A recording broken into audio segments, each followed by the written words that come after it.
all of our friends out there in the world wherever you are tuning in from. I am super excited to have you join me this evening. If we haven't met, I'm Clarissa. I'm founder of the Parent Tween Connection, and we are where parents go when they don't know where to go. Why? Because we bring you an array of professionals like Dr. Susan Blumberg, who's with me tonight. Hi, Dr. Susan. How are you? Hello, Clarissa. Dr. Susan is not only just an amazing human being, an accomplished professional, and a parent of twice exceptional kids herself. She is also a trusted expert here at the Parent Tween Connection, which means that she has gone through a full vetting process so that we know that we can say to you, hey, she's somebody that we completely endorse and support, and that you can trust in reaching out to her for support. So tonight, Dr. Susan, you had said you wanted to talk about the fun that is parenting twice exceptional students or kiddos. So let's start, first of all, who are you and what's your background as a mom and a professional? And then we'll carry on. Sounds wonderful. Thank you so much for inviting me to be here. Being part of this network has meant a lot to me, and supporting these families means everything to me. So I'm Dr. Susan Blumberg. I'm a former psychologist, and for the last 9 years, I have been a parent, teen, and young adult coach. And what that means is I help families who are struggling with communication skills, organizational skills, and helping their teens and young adults on the path to a successful, independent adulthood. And I do that through one-on-one coaching, both for the teens and for the parents, but also I'll be launching my new group program for parents, just a little wordplay there, this coming February in just a couple of weeks. So we'll talk more about that. I'm also mom to 2 twice exceptional young adults.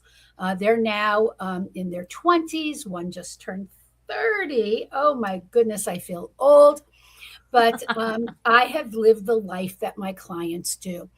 Twice exceptional means, for just to clarify the definition we're going to work with, being highly or profoundly gifted, usually in the field of intellectual giftedness, but it can be music, it can be art, it can be any area in which a child or adult is gifted above the typical level. Plus, they carry 1 or more disability labels. My son carries 2 disability labels. My daughter carries 5. Okay, so we've got some complexities for sure. That's the shortest way to say it. Well, and I appreciate that you can speak to this from your own personal experience, because I know that personal experience informed part of what you did as a clinician, and certainly what you continue to do as a coach now that you're not in the clinical psychology world anymore. Exactly. So as we carry on, parenting twice exceptional. And by the way, thank you for starting with that definition, because I actually wasn't clear about it before you defined it for me myself. What are some of the biggest challenges? Let's start there, that families may face when they've got this double label, if you will, or triple, quadruple, whatever label, where you've got the gifted and a disability label. Right. How does that show up for them? Nobody knows what it is. That means in schools, that means in doctors' offices, that means even in your own homes, when perhaps a psychologist like I was, or many of the colleagues I work with, tells you your child is 2E. This is just, unfortunately, even though this definition has been around for literally decades. I mean, my daughter is 30. She was identified at 3 years old. So I've known for 27 years. I knew what it was because this was the population I worked with. Nobody around my child knew what it was. And so finding services for our children, help educators understand what it means, because even now schools will say, your kid's getting B's and C's. They don't need any special services. Or they'll say, your kid has ADHD or a learning disability or autism. They can't possibly be smart. They just don't understand what it means to have a child who can read material at 8 years old at a graduate school level, whether that's in science or Shakespeare, and also not be able to find a pencil unless you're holding it in front of their nose. Or like my daughter, when she was 9 years old, who came home and said, "Oh, I spent the whole day lying on my back on my chair and looking at the floor." That was the day we started her on Ritalin. And then the following week, we took our Colorado standardized tests, and she was like, "Oh, Mom, math." And my daughter got a perfect score on her math Colorado standardized test in fourth grade. Schools are just not educated in the complexity of what our kids experience. And so then that sounds to me then, right. So it makes it more complicated, but it sounds to me that a natural outgrowth of that for parents tuning in is that there is an awful lot of advocacy that you need to be doing. Yes. And educating teachers about your kiddo and what you see. Teachers, but gifted and talented personnel, special educators who you would think know better, and principals who say, "We don't provide services for your kid in our public school." Sure. And then they require a special education advocate, which is a role I played for 40 years. And we just have to say, here's the material. Let me help you understand. Now, I want to say you and I are both based in Colorado. We know we have listeners from all over the country here. Indeed. Colorado has played a absolutely incredible role being out ahead in the field. There are materials at the Colorado Department of Education that any school system can use anywhere in the country on how to work with twice exceptional students. So the materials are there. There are many school districts that have played a fundamental role in moving twice exceptional education forward. Colorado has been absolutely a leader in this field. Awesome. That's really good to hear. And for folks who are tuning in from outside of Colorado, this information certainly can be helpful to you. But if you also need to find an advocate in your state, or you need support or you need help finding support in your area, that's part of what we specialize in. So feel free to reach out to Dr. Susan or reach out to me, and we can help you find those folks. So Dr. Susan, one of the things that I know as somebody who probably would have been identified as 2E when I was a kid, organization is a major challenge. I can find the pencil on a good day. Oh, good. But ask me where I left it. My husband laughs at me because I'm always like, where'd I leave my sunglasses? Where are my keys? Where's my sunglasses? Like, thank God I finally got a wallet that goes with my cell phone. Where are my glasses? So how do we help the twice exceptional kiddo learn and, God willing, stay organized? Right. So there are actually 8. I don't know if you can see all my fingers here, but 8 general executive functioning skills. I can't talk about all of them here. Please follow up with me. Love to work with your family if we fall down in many of these categories.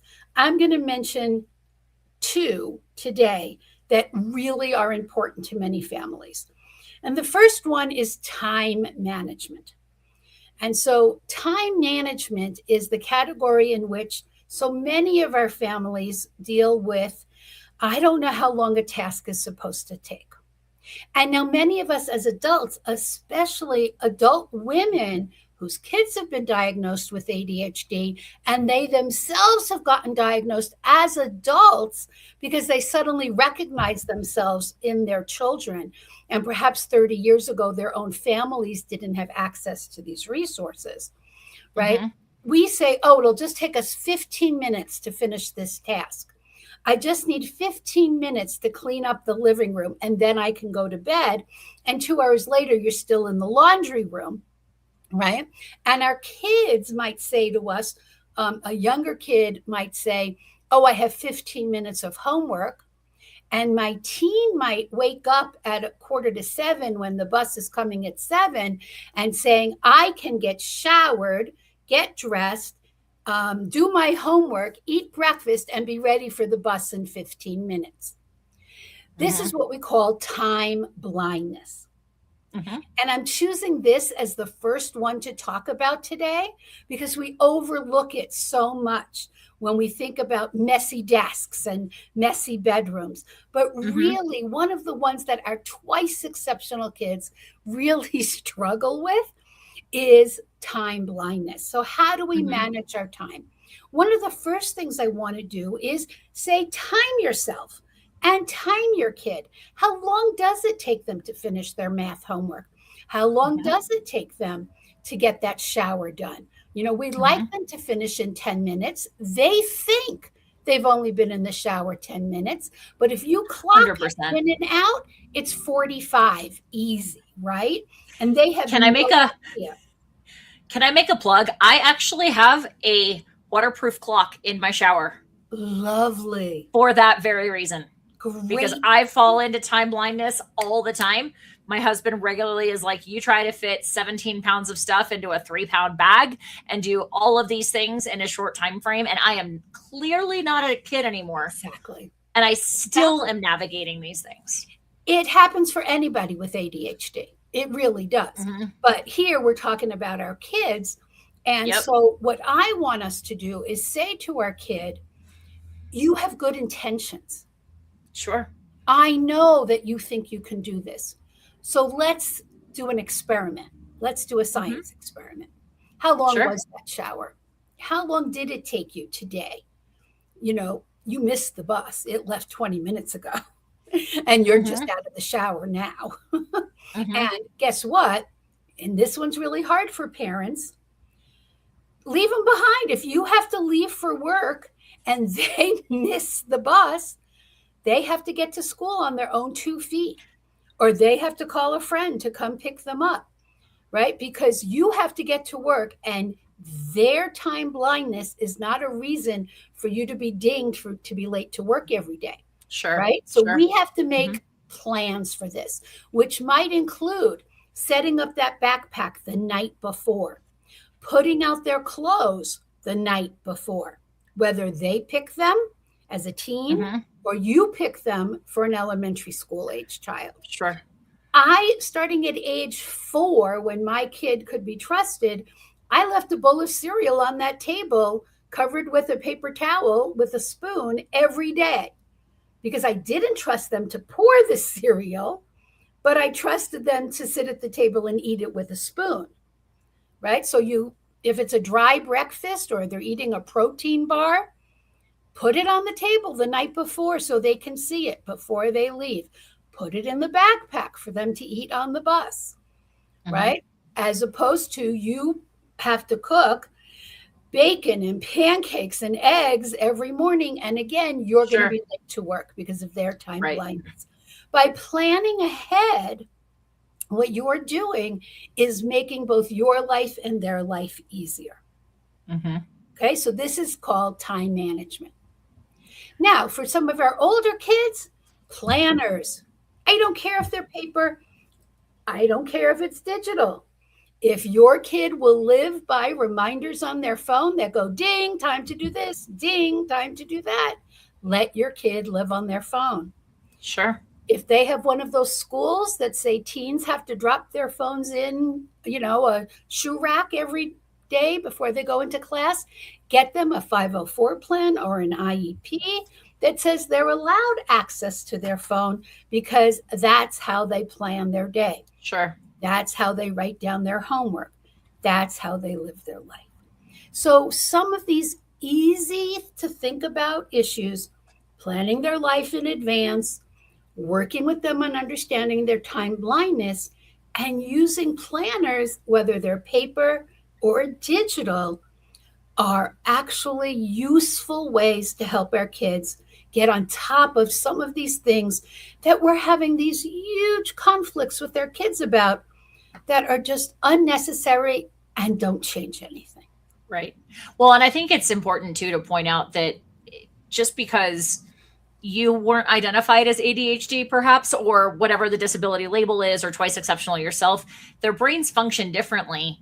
Their brains function differently. And I know this was a huge source of contention for me as a kid, that my mother was, constantly on my case about why I couldn't keep track of time. And so, like, as an adult, literally next to my desk, I have a timer that I Love can it. set for a number of minutes. And literally the auditory stimulus, like I can hear it clicking as it moves. And that actually helps me stay focused. And it would have driven my mother out of her mind.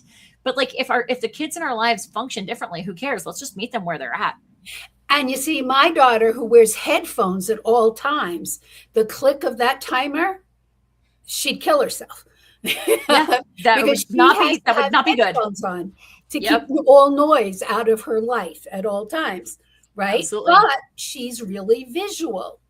Mm-hmm. And so she has her phone set. She must have 8, 10 timers going off every few hours that tell her, you know, what self-care things she's supposed to be doing, what chore, when it's time to have a snack, a shower, when she's supposed to be doing her laundry, when she has a meal coming up. And she's using an app that I highly recommend to teens, college students, and adults like you, Clarissa, called Finch. You get this adorable little bird, and you earn clothing and glasses if you need them, and a house and rugs and furniture for every task that you complete during the day, a week, a month. It has just turned my daughter's life around. That's awesome. All right, let's shift gears a little bit, because I know one of the points that you wanted to make is that communication with a twice exceptional kiddo is going to be different. So let's talk about, again, how can that present as different, and how do we navigate that? So one of the things we seem to forget when we become parents is how much we hated our parents nagging us. We forget. And so we fall into this, go clean your room, go clean your room, go clean your room, go clean your room. It's been 15 minutes. Did you go clean your room? I mean, how many times do we repeat ourselves? And the second thing we forget is how much we hated our parents giving us advice. Because somehow we as parents have forgotten what it's like to be teens. And so we speak from the land of authority now. And we have totally forgotten, Mother, what it's like to be a 15-year-old. Yeah, that. And so what I really try to teach the families that I work with is, first of all, doing more of the same thing and expecting a different result is the definition of insanity. And doing it again the next day and again the next day is not going to change anything about your life. So let's try something different. And what I teach my families to do is to listen, not give advice, not nag, but say instead, when your kid says, "Oh my God, I have so much homework." Well, if you just did what I told you and started it earlier, everything would have been fine. And Clarissa, you and I both know those words have escaped our mouths. Instead, what if you said, "Okay, so you have a lot of homework. What's your plan?"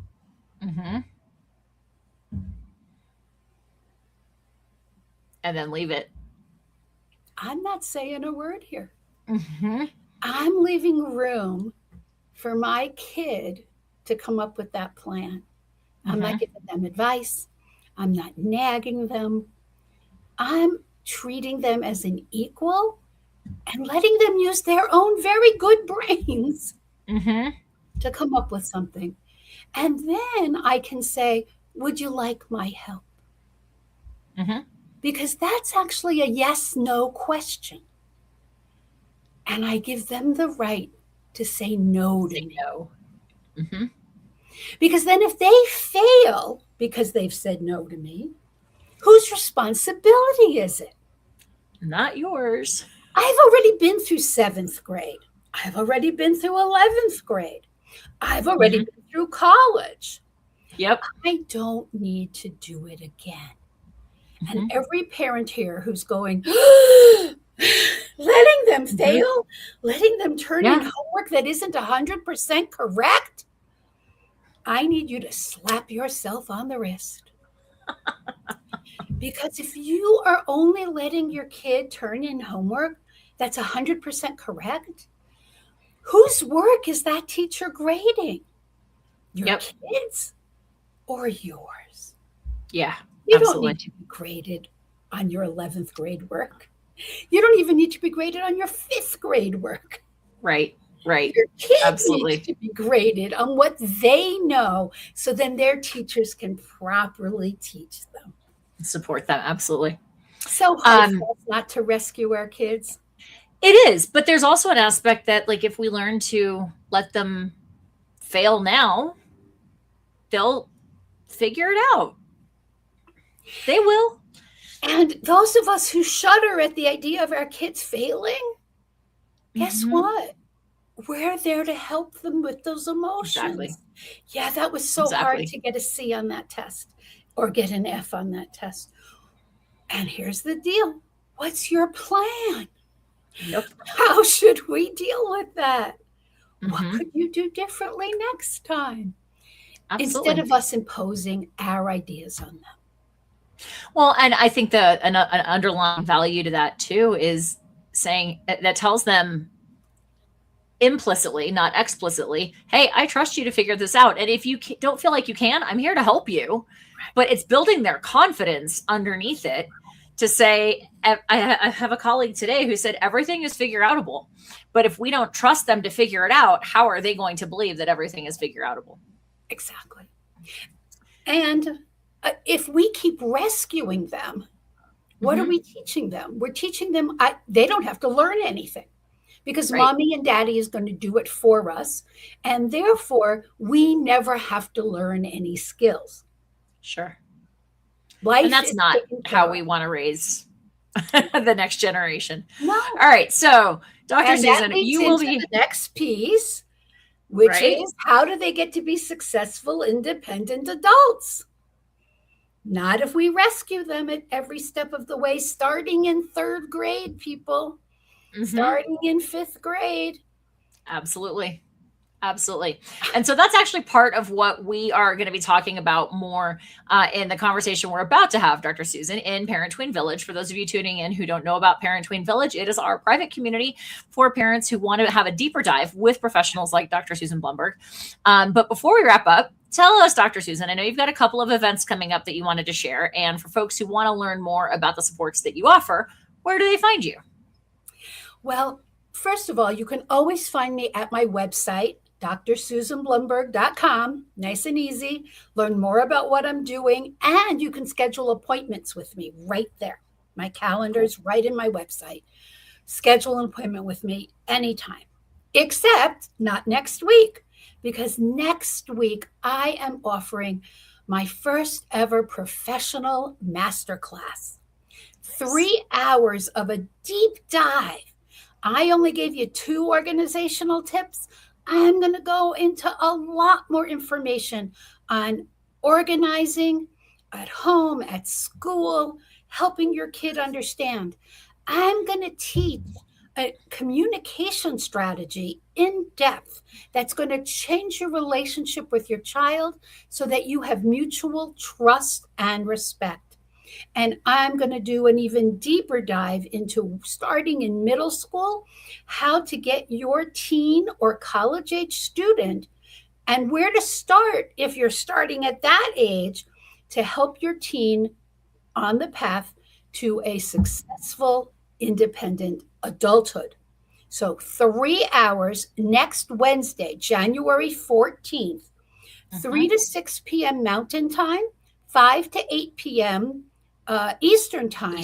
And if we could drop the link in the comments, the link is success.drsusanblumberg.com.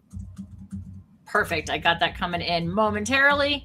And with that, we are going to go ahead and round out this portion of our conversation. And we will see you in Parent Tween Village momentarily. So Dr. Susan, stand by. And everybody else, if you haven't joined us, come on over to Parent Tween Connection to learn more. Thank you, Dr. Blumberg. I appreciate your time. It was a pleasure to talk with you all.